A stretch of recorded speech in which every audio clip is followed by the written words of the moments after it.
Há cerca de 3 bilhões de anos atrás, o atual planeta vermelho foi como um companheiro azul para a Terra, envolto por uma atmosfera que abrigou vastos oceanos, lagos, rios, ciclos climáticos e vulcões que moldaram sua superfície, dividindo conosco uma era em que 3 planetas azuis potencialmente habitáveis orbitavam juntos o jovem e mais fraco Sol.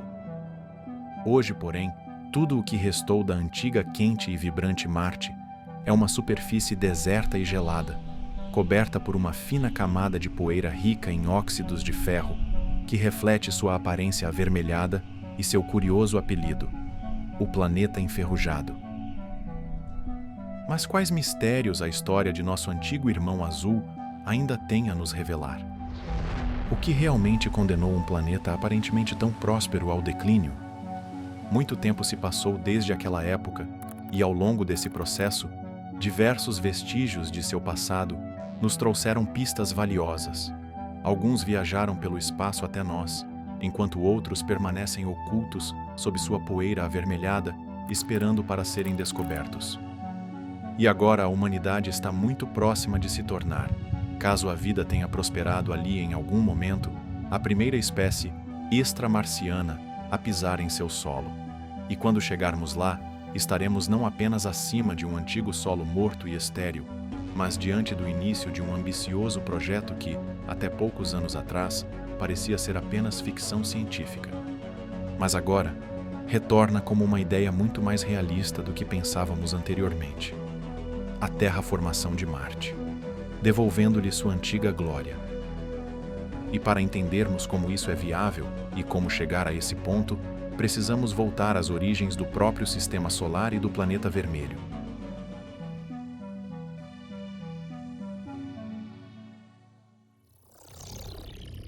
Há 4,6 bilhões de anos, o Sistema Solar emergia em uma pequena região de uma imensa nuvem molecular de gás e poeira, chamada nebulosa pré-solar.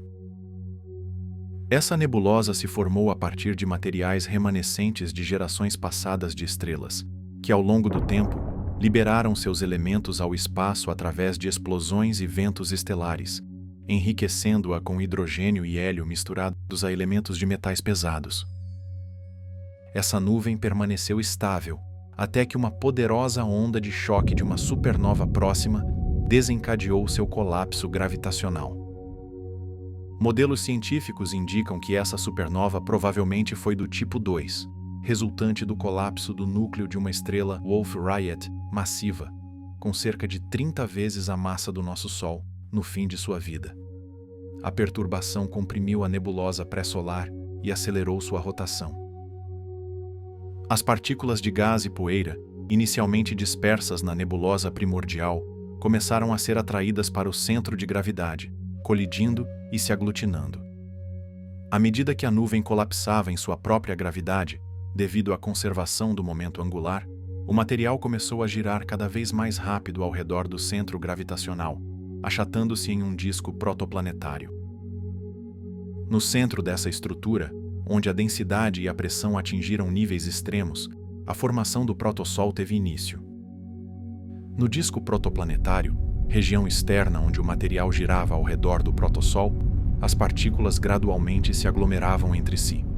Embora a densidade nessa área não fosse suficiente para desencadear a fusão estelar, como ocorreu no centro, a imensidão de partículas de gás e poeira começaram a se unir em fragmentos rochosos, até formarem planetesimais, os blocos primordiais que dariam origem aos embriões planetários, incluindo Marte. Com um disco achatado de matéria com centenas de milhares de planetesimais girando ao redor do jovem Sol, o Sistema Solar começava sua formação em um cenário caótico.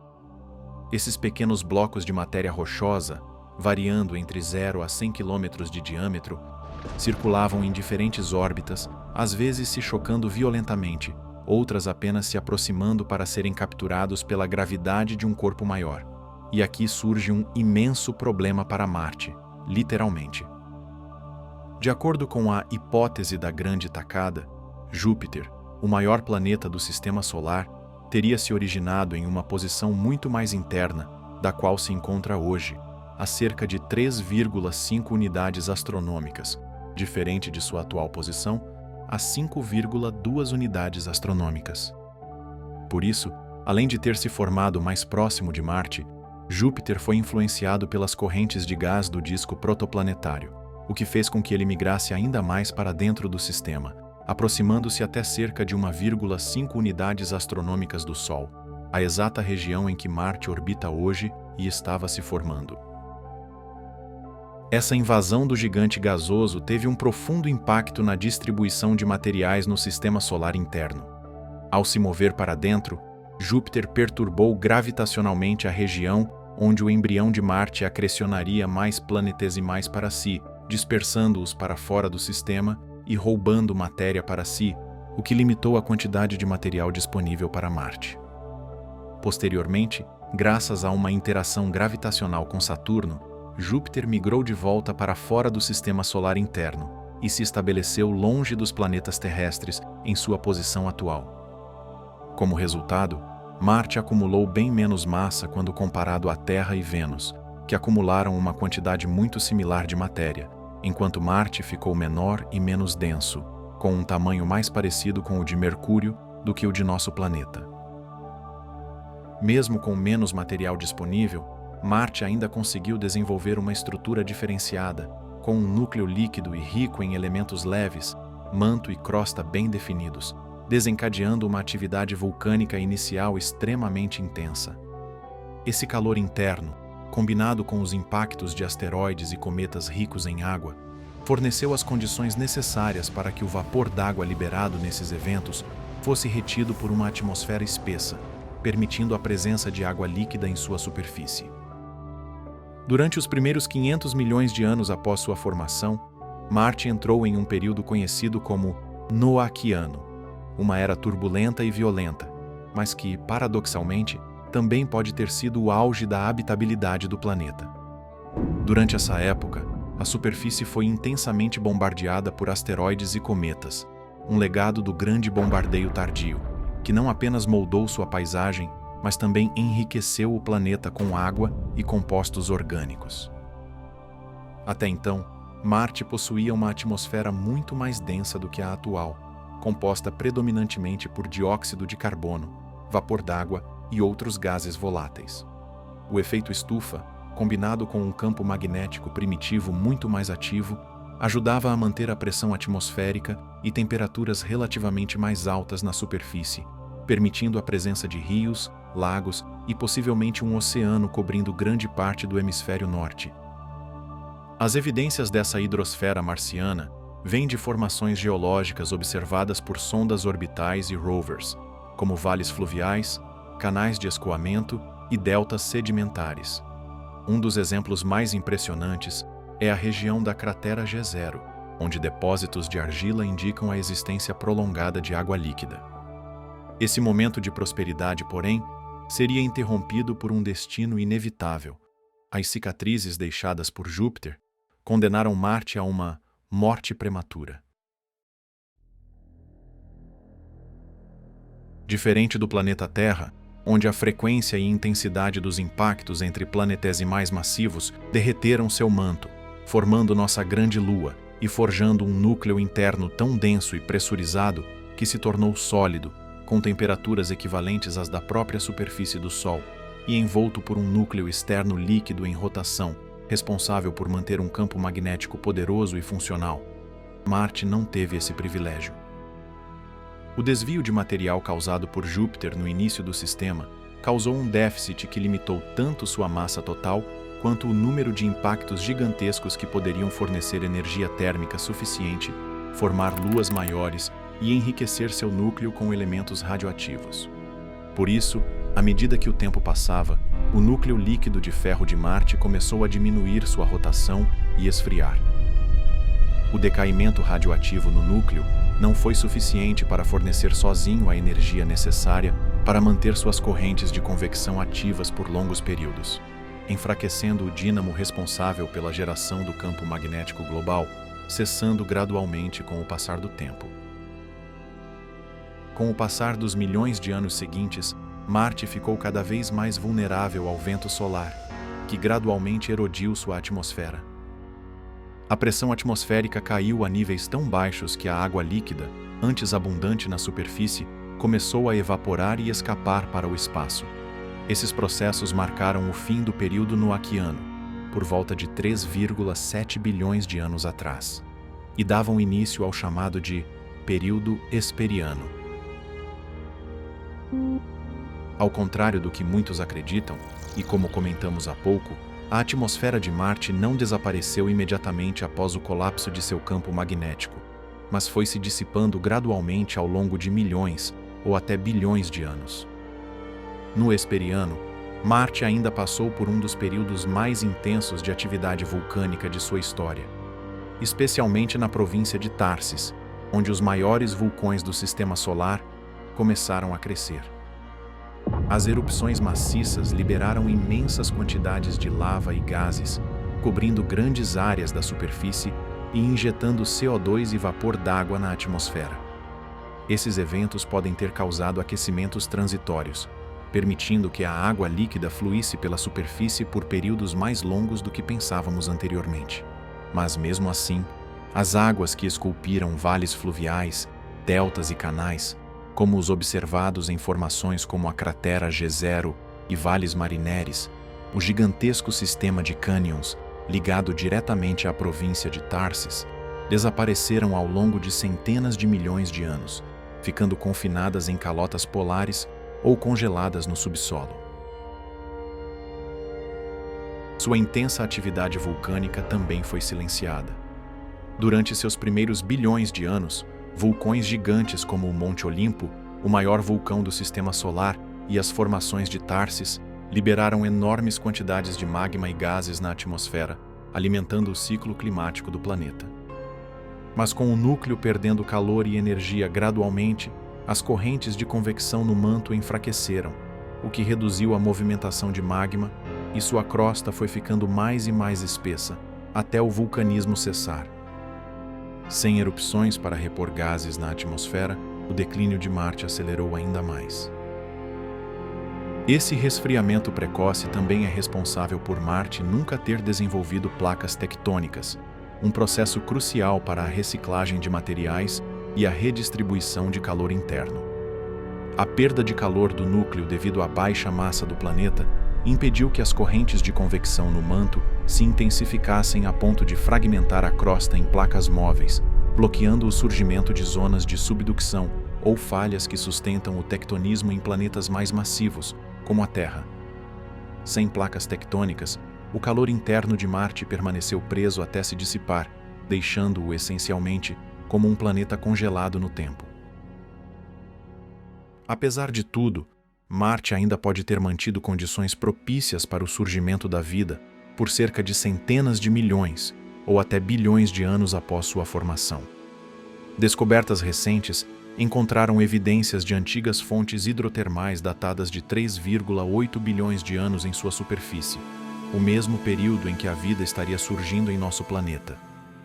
E como acreditamos, teriam sido esses ambientes quentes subaquáticos que exalaram minerais e energia, essenciais para reações químicas complexas que potencialmente levaram ao surgimento das primeiras formas de vida. A presença dessas estruturas geológicas análogas em Marte torna completamente possível que a vida primordial tenha surgido, assim como em certas luas em nosso sistema solar, como em Europa, por exemplo, que, ao contrário de Marte, abriga ambientes subaquáticos profundos, onde essas reações podem estar acontecendo há mais de 4 bilhões de anos. E se isso aconteceu, mistérios ainda mais intrigantes podem estar escondidos abaixo de sua crosta congelada, aguardando para serem descobertos. Mas o caso de Europa já abordamos anteriormente. Já Marte, uma das razões mais intrigantes que nos impulsiona a estudar esse planeta é que ele pode ter tido um início mais favorável à vida do que a própria Terra. E se as teorias que sugerem como a vida pode surgir estiverem corretas, Marte pode ter fornecido essas condições antes mesmo de nosso planeta. Por isso, houve vida em Marte? Para descobrir, precisamos trabalhar em cima das pistas que o próprio planeta nos oferece. Em 2011, um grupo de nômades encontraram no deserto do Saara Ocidental um fragmento rochoso curiosamente negro e brilhante. Posteriormente, essa rocha foi vendida a um comerciante marroquino e, mais tarde, adquirida por um colecionador nos Estados Unidos. Após análise científica, ela foi catalogada como Northwest Africa 7034 e rapidamente ganhou o apelido de Black Beauty, devido à sua aparência única. Essa rocha, originalmente, pesava aproximadamente 320 gramas. Uma fatia com cerca de 20 gramas foi removida e doada à Universidade do Novo México. Análises detalhadas revelaram que Black Beauty não era um meteorito comum. Sua composição indicava que ela era uma brecha basáltica vulcânica, formada por centenas de fragmentos de diferentes idades que se uniram sob intensos processos de impacto. Alguns desses fragmentos encontrados na rocha datavam de impressionantes 4,42 bilhões de anos, o que fez dela uma das amostras mais antigas já conhecidas. Suas análises químicas revelaram uma composição de minerais e elementos como feldspato, piroxênio e óxidos de ferro, todos típicos de formações vulcânicas. No entanto, o que mais chamou a atenção dos cientistas foi a presença de isótopos de gases presos em pequenas bolhas em seu interior, que combinavam perfeitamente com os dados sobre a composição da atmosfera marciana coletados na década de 1970 pelas missões Viking. Comparando esses isótopos de dióxido de carbono, nitrogênio e argônio aprisionados no meteorito com as medições da Viking, os cientistas puderam determinar com precisão que Black Beauty era um viajante marciano, que teria sido ejetado de um impacto ocorrido há cerca de 5 milhões de anos e que, coincidentemente, caiu na Terra. Porém, algo ainda mais interessante foi descoberto. A rocha era abundante em moléculas de água, incorporadas em minerais filosilicatos, que são conhecidos por se formarem em ambientes aquosos. Com uma concentração de água cerca de 10 vezes maior do que a de qualquer outro meteorito marciano já analisado, a Black Beauty indicava que Marte primordial, há mais de 4 bilhões de anos, já poderia possuir vastas reservas de água líquida estáveis em sua superfície. Ou seja, pode ser que o planeta, já naquele período, tenha oferecido condições para que as reações químicas complexas essenciais para o surgimento da vida como conhecemos tenham estado presentes. Enquanto a Terra, na mesma época, ainda passava por intensos bombardeios de asteroides e mal havia começado a estabilizar sua crosta. Esse pode ter sido mais um efeito do desvio de material de Júpiter, que, apesar de limitar seu tamanho, pode ter feito com que sua crosta se estabilizasse mais rapidamente. Além dessa intrigante rocha encontrada em meio às dunas do Saara, diversos outros meteoritos marcianos que encontramos na Terra nos ofereceram pistas sobre a história climática, geológica e até mesmo potencialmente biológica de Marte. Porém, nenhum se equipara ao maior dos mistérios que o planeta vermelho já nos entregou. Alan Hills, 84001, o fragmento que, quase, provou a vida em Marte. Em 1984, uma equipe do Programa Antártico de Busca de Meteoritos exploravam o inóspito continente gelado, mapeando geleiras e cadeias rochosas em busca de amostras extraterrestres. Seus esforços os levaram até Alan Hills, na Antártida Oriental, onde a pesquisadora Roberta Score avistou uma rocha ligeiramente distinta em meio à paisagem branca e monótona. Catalogado como ALH 84001, Alan Hills 1984, o primeiro do ano, o meteorito foi cuidadosamente transportado para o Johnson Space Center, onde permaneceu anos à espera de um estudo aprofundado. Mais de uma década depois, quando o meteorito enfim começou a ser estudado a fundo, veio o choque. Em 1996, uma equipe da NASA, liderada por David McKay, publicou um estudo bombástico na revista Science, alegando ter encontrado evidências de vida marciana naquele fragmento. A repercussão foi tão estrondosa que o próprio presidente Bill Clinton fez um pronunciamento histórico sobre o tema, alimentando a curiosidade do mundo inteiro. Intellectual power and technological prowess behind the search for further evidence of life on Mars. Na época, os cientistas apresentaram 4 pontos intrigantes. O maior deles eram estruturas tubulares microscópicas que pareciam ser microfósseis de nanobactérias. Após observação com o microscópio eletrônico, a impressão era de pequenos canais, ou mini-galerias, talhadas por organismos primitivos presentes no meteorito. A notícia soou como algo saído de um livro de ficção científica. As análises também detectaram compostos orgânicos complexos, indispensáveis à vida como a conhecemos. A presença de moléculas orgânicas em rochas de Marte era algo surpreendente para a década de 1990, reforçando a possibilidade de que reações biológicas poderiam ter ocorrido em seu interior.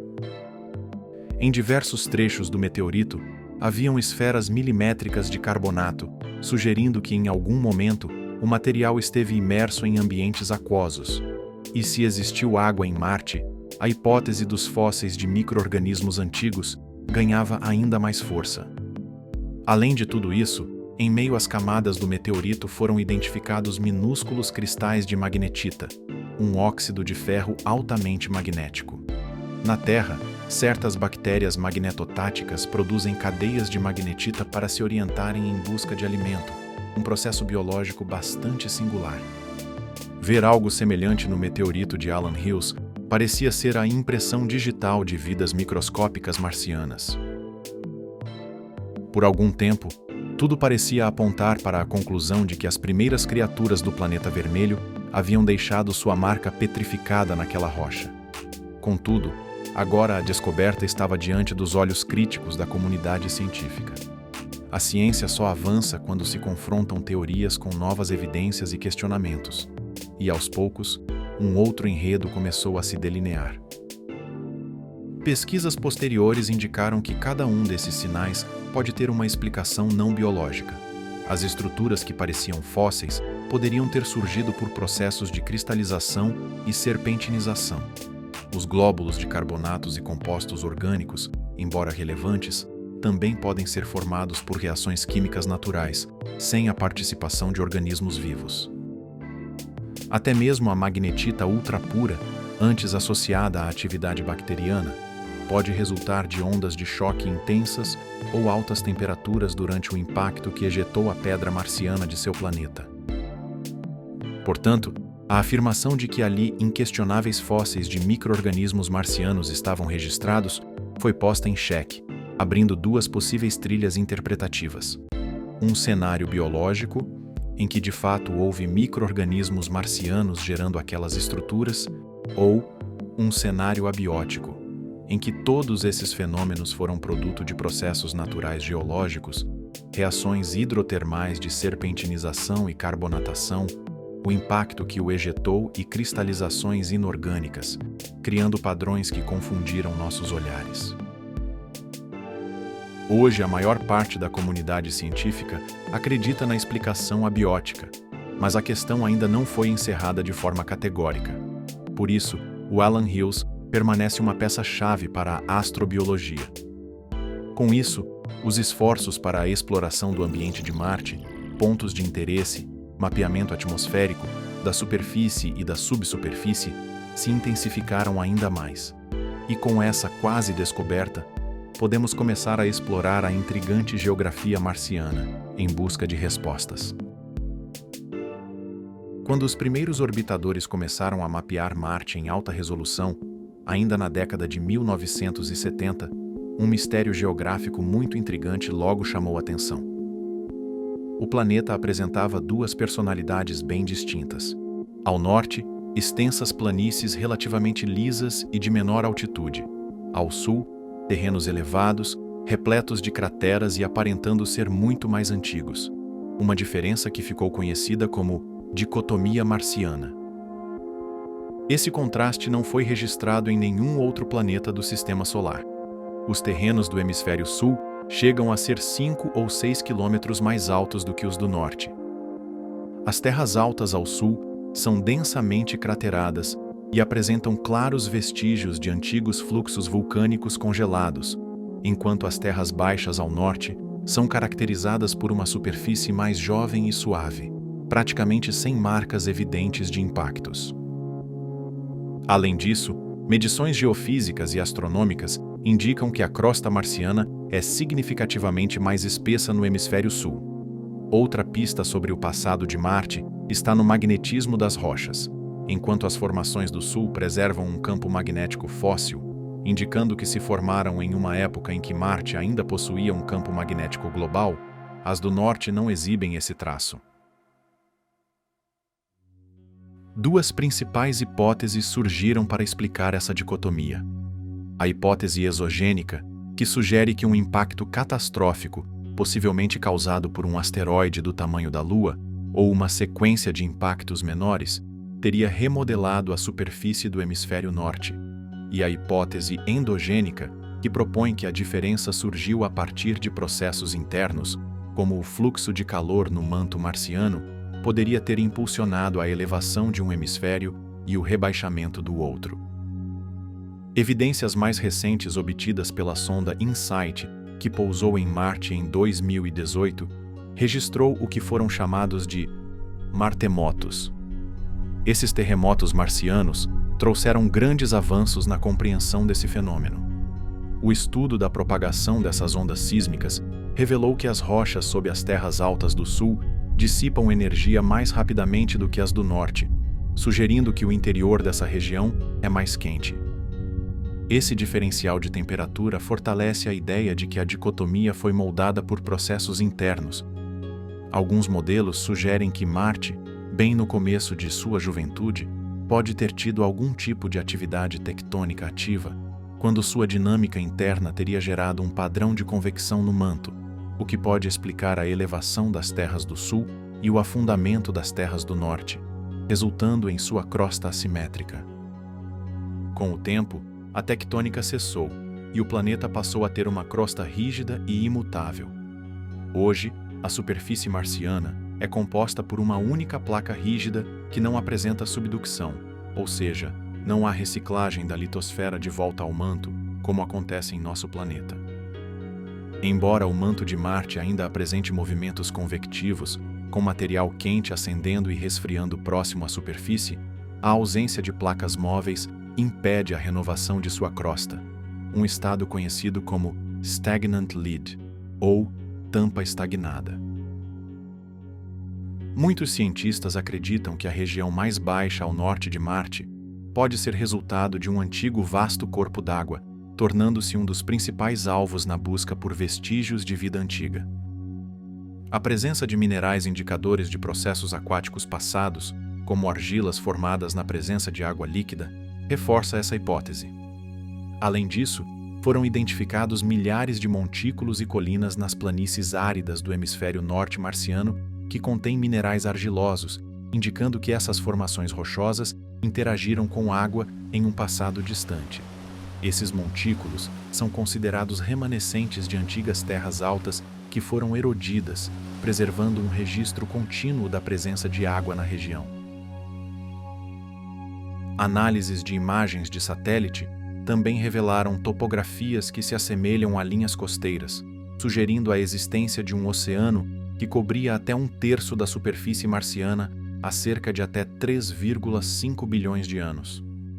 Essas descobertas, aliadas à superfície notavelmente lisa e com uma baixa densidade de crateras quando comparada à região sul, sugere fortemente que uma densa camada líquida protegeu essa região de impactos por um longo período de tempo, talvez por centenas de milhões ou até bilhões de anos.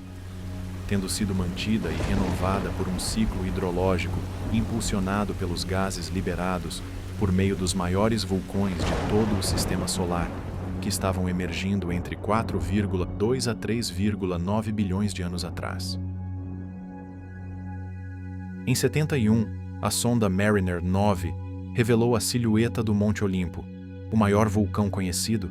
Eleva-se a aproximadamente 26 quilômetros de altitude, quase 3 vezes a altura do Monte Everest.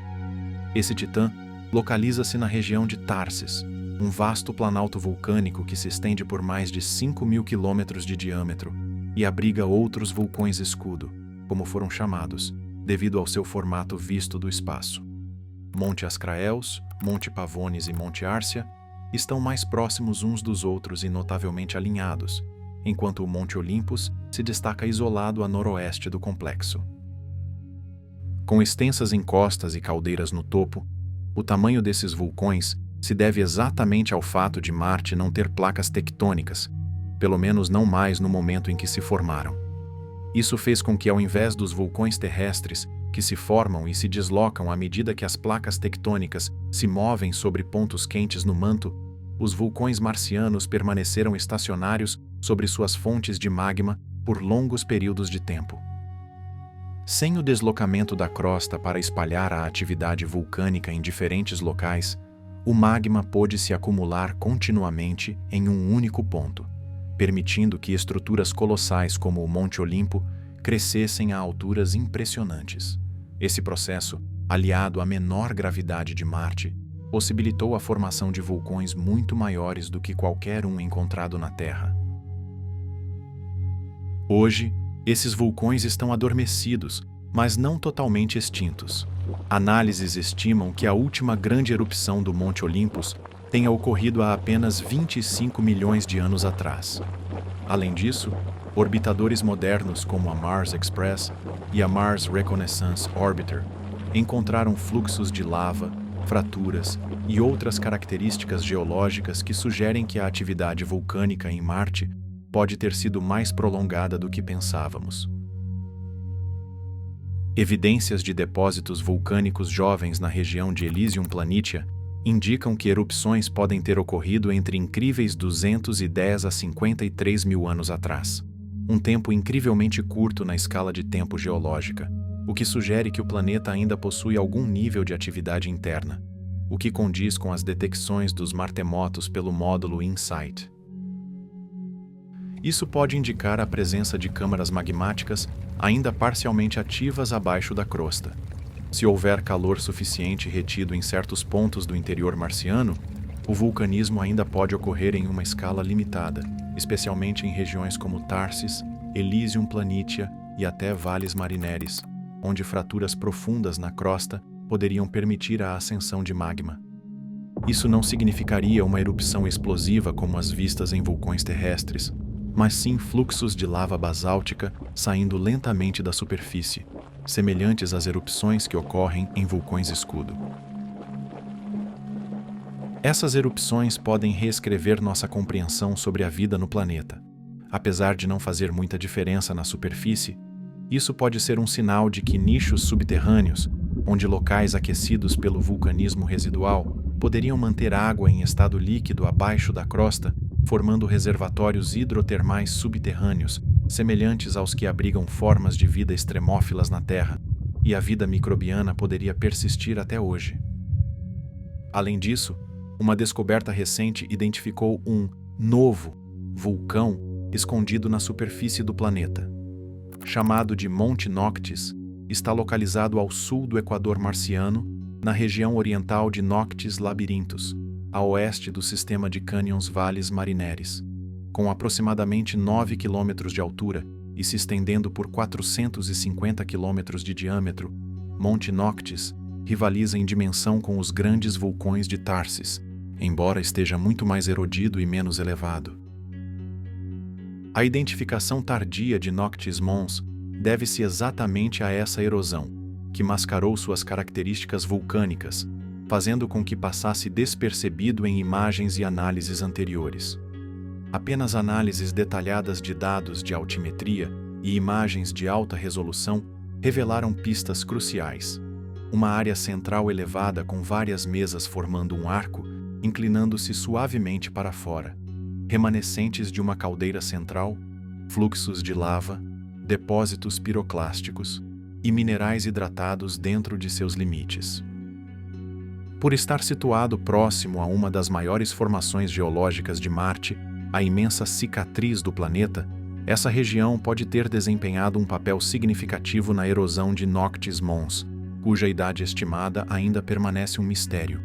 Mas caso sua idade seja anterior à formação da própria região de Tharsis, o que veremos a seguir pode justificar o porquê desse vulcão ter desaparecido da superfície do planeta. O Valles Marineris é, sem dúvida, uma das regiões mais magníficas da geografia de Marte. O colossal sistema de cânions se estende por cerca de 4.000 quilômetros, cobrindo aproximadamente 20% do diâmetro do planeta. Com cerca de 8 quilômetros de profundidade e 600 quilômetros de largura entre as paredes, acredita-se que essa gigantesca fratura radial provavelmente tenha se formado após o grande acúmulo de magma sob a região de Tharsis. Além dos vulcões de Tharsis crescerem absurdamente sob uma crosta imóvel, como observamos anteriormente, o acúmulo de magma para sua formação se deu por processos chamados plumas mantélicas, que são colunas de material extremamente quente vindos do manto profundo, subindo em direção à crosta.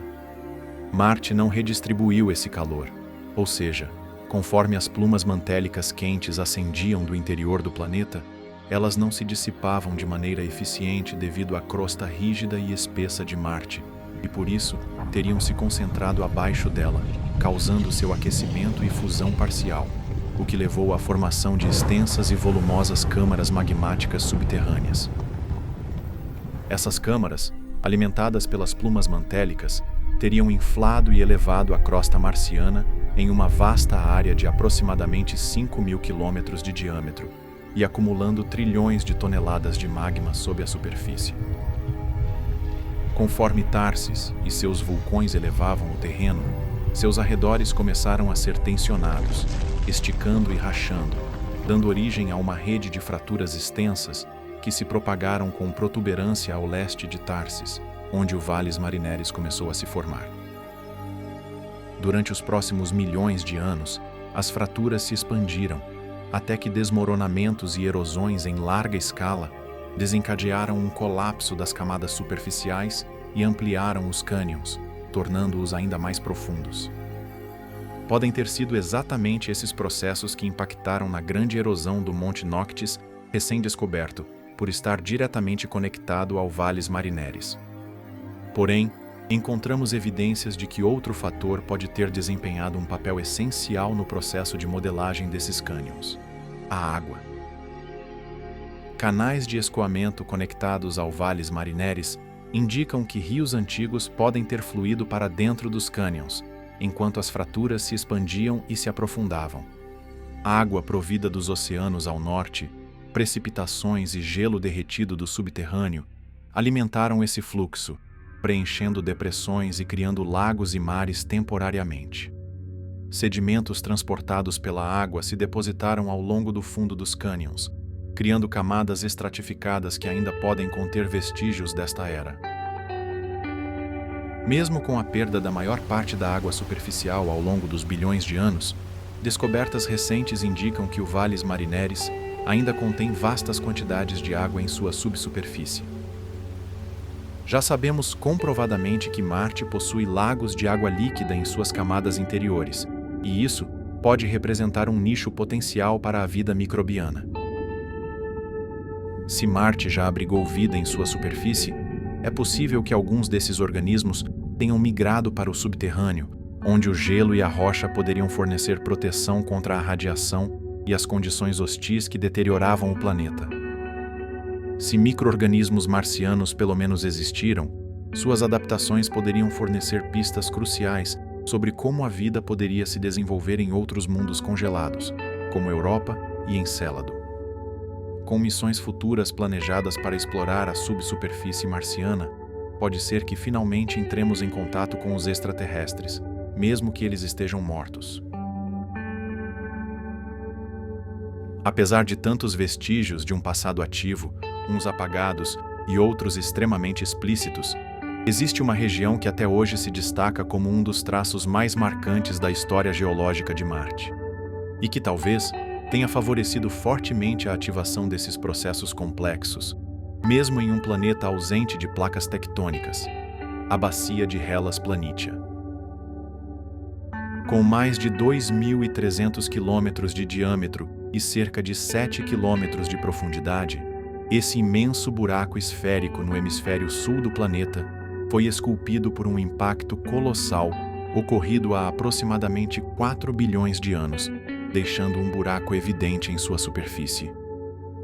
Essa cratera é tão profunda que a pressão atmosférica em seu interior é 80% maior do que a média marciana, um impacto catastrófico que não apenas escavou o alto relevo da região sul do planeta, mas também pode ter influenciado o surgimento de seus vulcões. A enorme liberação de energia do impacto causaram ondas de choque sísmicas tão intensas que se propagaram por todo o planeta, gerando fraturas profundas e criando caminhos para a ascensão de magma do interior. Esses vulcões são classificados como pateras, caracterizados por erupções explosivas e camadas de depósitos vulcânicos, em contraste com os enormes vulcões escudo de Tharsis. Também há a possibilidade de que esses grandes impactos estejam diretamente ligados à ativação ou até à formação dos vulcões escudo de Marte. Analisando o mapa topográfico do planeta, é possível notar que a região do impacto de Hellas, por exemplo, encontra-se praticamente oposta à região vulcânica de Tharsis, enquanto a Argyre Planitia, outro grande impacto, parece estar alinhada de forma semelhante em relação a Elysium Mons. Perceba a diferença da dimensão dos impactos. Enquanto Hellas é enorme, Tharsis é proporcionalmente gigantesco. Já Argyre, em relação à região de Elysium Mons, são também proporcionalmente menores. Isso sugere que as ondas de choque geradas por esses impactos podem ter sido um fator-chave para desencadear esses processos vulcânicos complexos, ainda mais quando falamos de um planeta como Marte, com uma massa e núcleo muito menores, uma crosta rígida e inerte, sem tectonismo. Essa é a chamada hipótese do foco antipodal. Uma grande evidência dessa possível conexão é o Monte Alba, localizado ao norte da região de Tharsis. Embora não seja o mais alto, possui o maior diâmetro de qualquer vulcão do Sistema Solar, estendendo-se por impressionantes 1.600 quilômetros. Sustentada por estudos de modelagem numérica, a hipótese sugere que impactos dessa magnitude poderiam ter enviado ondas sísmicas através do manto marciano, redirecionando ou intensificando a convecção do magma na região oposta ao impacto. Esse fenômeno poderia ter desestabilizado as plumas mantélicas originais, que normalmente emergiriam de forma mais distribuída, canalizando-as diretamente para a região de Tharsis. Se já existiam plumas mantélicas ascendentes sob Tharsis, a redistribuição de calor causada pelo impacto poderia intensificá-las, promovendo câmaras magmáticas quilometrais, o que de fato aconteceu. As tensões geradas pelo impacto podem também ter enfraquecido a litosfera marciana, criando falhas e fraturas que facilitariam a ascensão do magma e o crescimento dos vulcões sob uma crosta imóvel. Isso explicaria por que Tharsis se tornou um dos centros vulcânicos mais extensos e duradouros do Sistema Solar e por que Alba Mons apresenta uma estrutura tão ampla. Se essa teoria estiver correta, o vulcanismo de Marte não é apenas o resultado de processos internos isoladamente, mas também resultado de um vulcanismo induzido por impacto. O que, em um planeta desprovido de sua merecida massa, podem ter ajudado a redirecionar as plumas mantélicas vindas do núcleo para que enviassem magma com proeminência nessas regiões onde as câmaras magmáticas cresceram e forneceram recursos para que o planeta se sustentasse antes de se tornar o deserto que conhecemos hoje. E é essa geologia misteriosa que torna Marte um dos planetas rochosos mais intrigantes do Sistema Solar. Além de ser o único o qual podemos aterrissar, tentar entender o que aconteceu para que Marte desse errado é também o que nos impulsiona a planejar um novo futuro para nosso antigo irmão azul menor, de bilhões de anos atrás.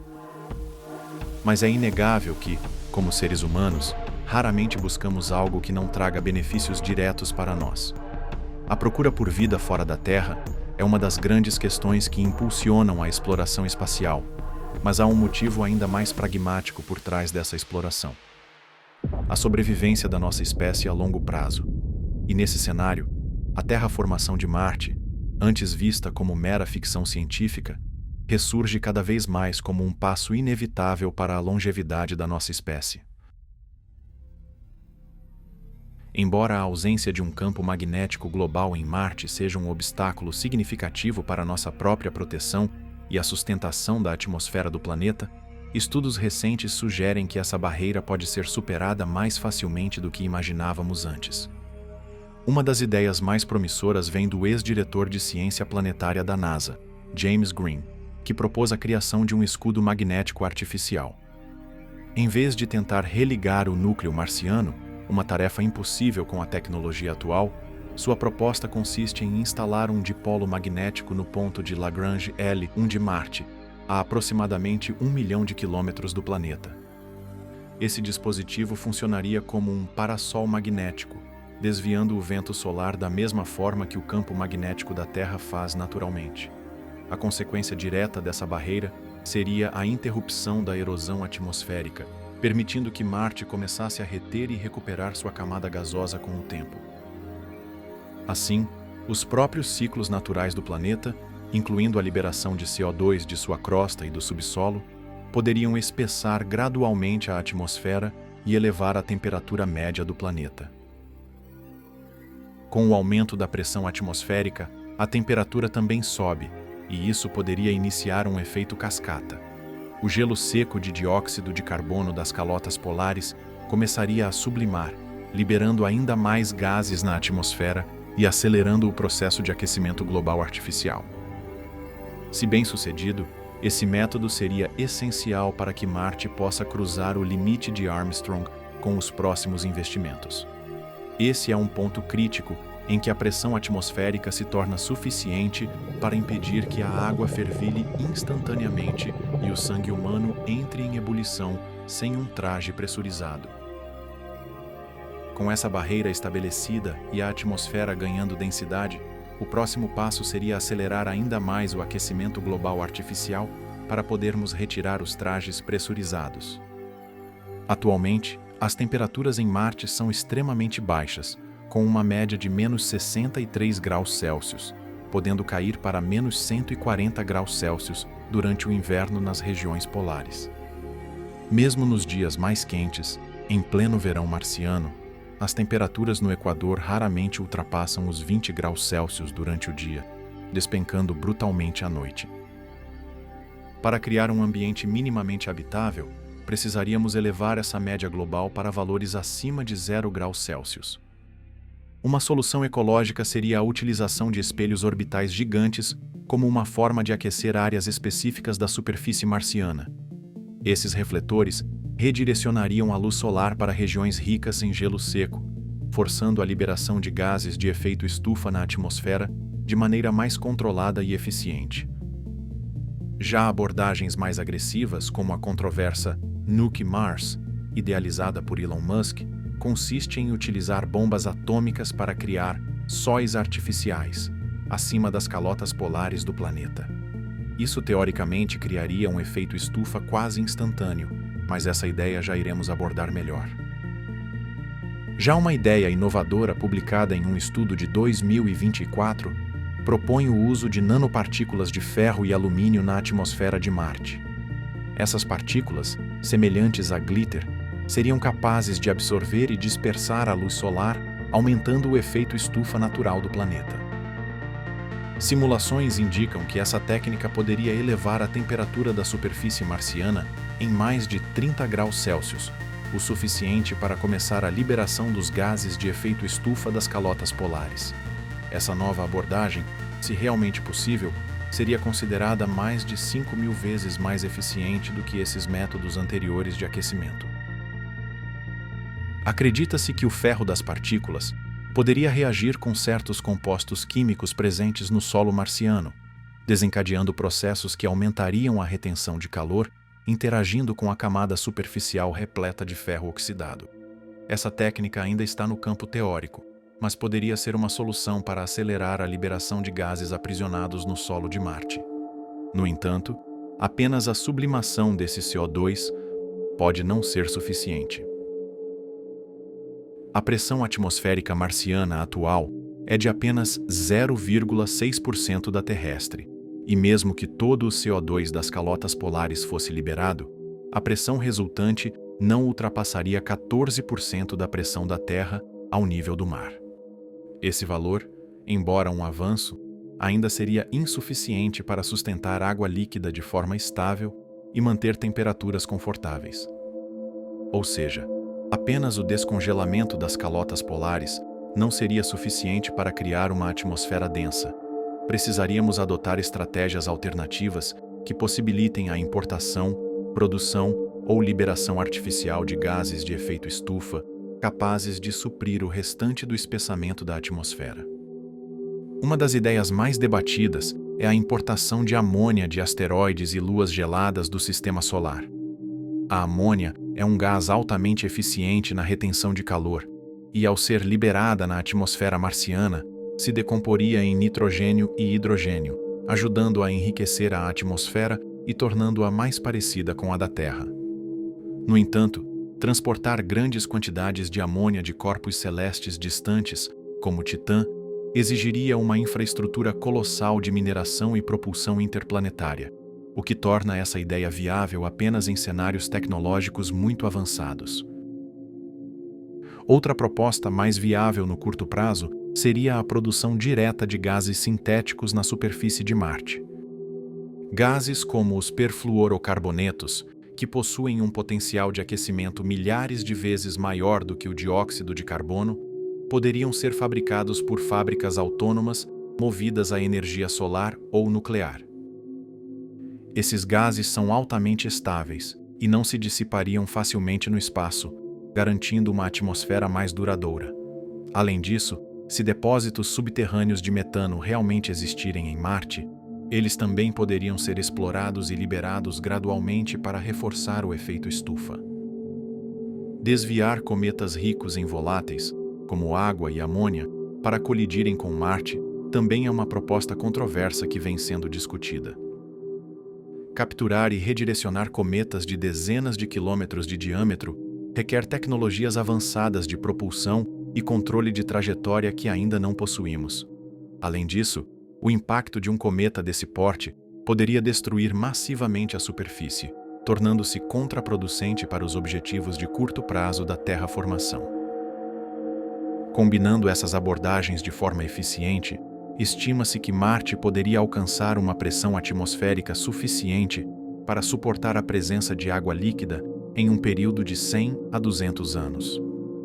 Nesse estágio da terraformação, por mais que a atmosfera ainda não seja respirável, já poderíamos habitar Marte sem a necessidade de vestir trajes pressurizados, utilizando apenas máscaras de conversão de CO2 para O2 ou tanques de oxigênio.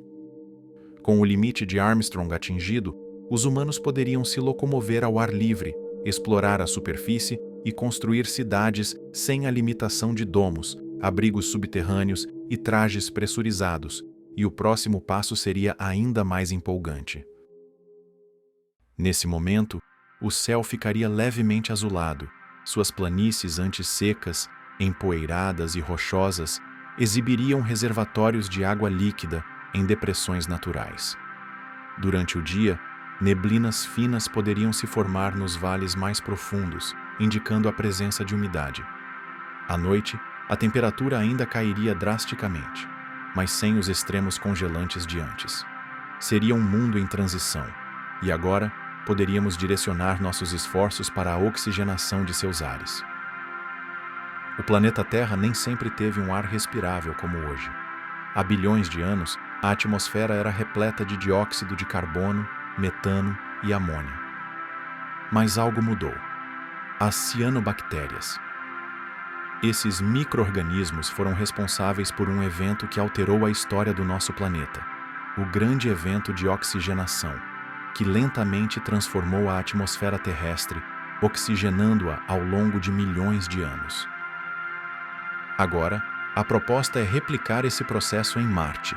Cianobactérias geneticamente modificadas, adaptadas às condições marcianas, poderiam ser liberadas em lagos e rios espalhados pelo planeta. Esses organismos absorveriam dióxido de carbono e liberariam oxigênio, iniciando um ciclo contínuo de transformação da atmosfera. Além disso, poderíamos construir fábricas biológicas, estruturas equipadas com sistemas de conversão de CO2 em oxigênio, baseados na tecnologia testada pelo experimento MOXIE, levado pelo rover Perseverance. Pequeno, mas funcional, o MOXIE demonstrou que já podemos produzir oxigênio em Marte, ainda que em quantidades limitadas por enquanto. Se bem-sucedidos, Esses processos poderiam elevar a concentração de oxigênio na atmosfera ao longo de séculos, até eventualmente chegar aos 21% que respiramos na Terra. À medida que a atmosfera se tornasse mais rica em oxigênio e mais densa, as mudanças na superfície de Marte seriam cada vez mais visíveis. O solo de Marte, que atualmente possui uma quantidade nociva de percloratos, substâncias prejudiciais para o crescimento das plantas e a saúde humana, seriam eliminados com a inserção de micro-organismos geneticamente modificados, capazes de metabolizar os percloratos e convertê-los em substâncias inofensivas. Com isso, os primeiros organismos vegetais a prosperar seriam musgos e líquens resistentes ao frio, seguidos por gramíneas e arbustos adaptados à baixa gravidade e ao solo marciano. Com o tempo, árvores geneticamente modificadas poderiam ser introduzidas, criando as primeiras florestas marcianas, transformando a paisagem estéril em um ambiente vibrante e vivo. O antigo Valles Marineris poderia agregar um imenso mar interior. Regiões como a cratera Gale poderiam abrigar extensos campos de vegetação, alimentados por um novo ciclo hidrológico, onde chuvas suaves começariam a cair esporadicamente sobre a superfície. Por fim, a presença crescente de oxigênio criaria uma camada de ozônio, protegendo Marte da radiação cósmica e permitindo a existência de vida sem necessidade de abrigos subterrâneos, domos, trajes espaciais, tanques de oxigênio ou máscaras. A temperatura continuaria subindo até atingir níveis confortáveis para a vida humana, possibilitando as primeiras cidades ao ar livre. Nesse ponto, Marte poderia finalmente ser considerado um segundo lar para a humanidade. Nos últimos anos de nossa espécie, fomos introduzidos a um poder nunca antes imaginado, capaz de devastar e extinguir qualquer forma de vida em segundos: a bomba atômica. Apesar da ideia de Musk de bombardear Marte com bombas atômicas parecer loucura, convenhamos que seria revolucionário transformar uma arma que carrega consigo um dos maiores fardos da humanidade em algo que realmente nos favoreça. Todo o pavor causado pela destruidora de mundos em talvez uma construtora de mundos seria, no mínimo, um marco histórico. Now I am become death, the destroyer of worlds. Porém, essa abordagem levanta questões fundamentais sobre viabilidade, riscos e consequências imprevistas. A explosão de armas termonucleares sobre as calotas polares marcianas liberaria enormes quantidades de CO2 e vapor d'água na atmosfera, criando um efeito estufa instantâneo, capaz de elevar rapidamente a pressão atmosférica e a temperatura do planeta. Essa estratégia poderia encurtar em séculos o tempo necessário para atingirmos o limite de Armstrong, mas lembrando que, mesmo assim, Marte não possui quantidades suficientes de dióxido de carbono na superfície para realmente alcançarmos esse limite rapidamente. Se isso funcionasse, conseguiríamos atingir apenas cerca de 1/4 do limite de Armstrong, o que ainda exigiria complementação por outros métodos. A menos que desenvolvêssemos uma tecnologia capaz de injetar enormes quantidades desses elementos na atmosfera de forma muito mais rápida e eficiente, talvez junto das explosões, algo que por enquanto ainda não sabemos como fazer. Ainda que conseguíssemos atingir esse limite com bombas atômicas funcionando como sóis artificiais, há preocupações sobre a contaminação radioativa. Embora as explosões nucleares planejadas ocorressem na alta atmosfera, a liberação de material radioativo poderia contaminar e se espalhar pelo solo marciano, devido à sua composição, dificultando futuras colonizações. Ainda que o vácuo espacial e a ausência de biosfera possam minimizar esse efeito, o impacto exato ainda não é completamente compreendido. Além disso, a poeira levantada pelas explosões poderia criar um efeito oposto ao desejado, cobrindo a superfície e bloqueando a luz solar, resfriando o planeta ao invés de aquecê-lo. Por essas e outras incertezas, muitos cientistas defendem que deveríamos optar pelas soluções mais sustentáveis que abordamos anteriormente. Mas é realmente inegável que, se conseguíssemos utilizar esse poder extremamente destrutivo para devolver a vida a um planeta, seria uma virada de chave para a humanidade. É compreensível que sejamos impacientes ao idealizar tantas expectativas para o futuro, mas levando em consideração a idade de nossa espécie, o que estamos prestes a realizar, e com prestes, suponho de forma otimista que esse empreendimento se inicie nas próximas décadas, será um salto inimaginável. Durante a maior parte de nossa existência, fomos nômades, caçadores e coletores, sobrevivendo com ferramentas rudimentares e vivendo à mercê do ambiente. Há apenas 2 milênios, estávamos construindo impérios com tecnologia primitiva, e até pouco mais de um século atrás, não tínhamos sequer dominado o voo controlado. Como seres humanos modernos, estamos sempre buscando atingir nossos objetivos pelo caminho mais curto e eficiente. Afinal, é assim que a tecnologia evolui. Cada avanço que conquistamos reduz o tempo necessário para alcançar feitos antes considerados impossíveis. Com as estratégias que teorizamos até agora, a terraformação de Marte pode parecer um processo lento para nosso padrão de tempo. Mas nossa própria história nos mostra que o impossível de hoje pode se tornar o comum de amanhã. Conforme novas descobertas e ideias surgirem, o que hoje estimamos levar séculos ou até milênios pode claramente ser reduzido. E agora, em um período muito menor do que nossa história escrita, estamos propondo a transformação completa de um planeta. Repito, em 1000 anos, estamos falando de transformar totalmente a realidade de um planeta para adequá-lo aos nossos termos, à nossa vida, similar ao nosso planeta. Esse é um tempo insignificante em termos cósmicos, um piscar de olhos na escala do universo. Se o próprio planeta Terra levou bilhões de anos para se tornar habitável, imagine o que significa para nós transformar um mundo inteiro em apenas um milênio. Essa é a verdadeira grandeza da nossa era. Pela primeira vez, não somos apenas exploradores intercontinentais, mas desbravadores de mundos. Se merecermos, resolvendo de antemão nossos problemas e conflitos internos aqui na Terra, a humanidade que um dia olhou para o céu se perguntando sobre outros mundos, será a mesma que moldará as condições para tal. Se gostou do vídeo, deixe um like, um comentário e se inscreva no canal.